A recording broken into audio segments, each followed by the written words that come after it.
In today's video, I'm going to teach you how to add columns in a table in Notion. Whether you're just starting out or have some experience with Notion, understanding how to efficiently add and manage columns in your tables can be really beneficial.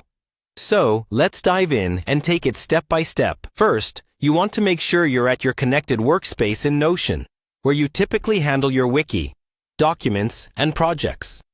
This is the central hub where all of your tables and databases reside.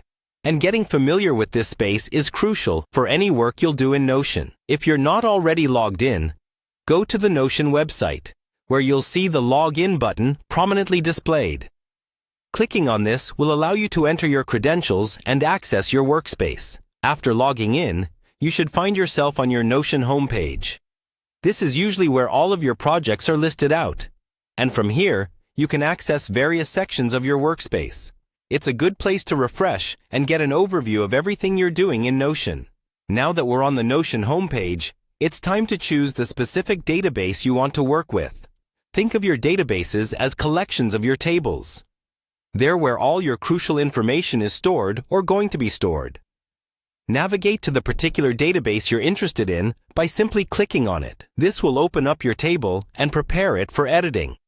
Once inside your chosen database, you'll want to look for the plus or plus icon. This symbol is typically used across Notion for adding new elements or components to your pages, tables, or databases. It's usually located in the toolbar, often at the top or alongside the current column headers in your table.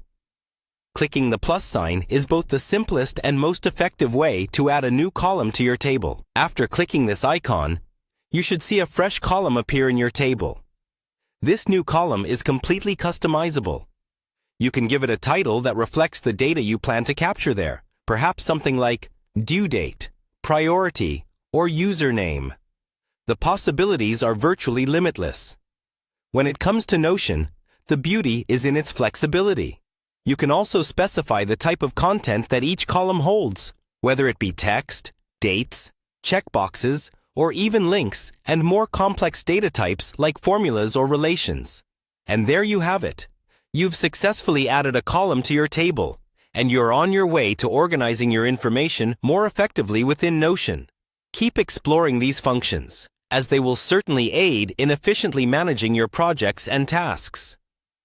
Thanks for watching, and be sure to tune in for more tips like these.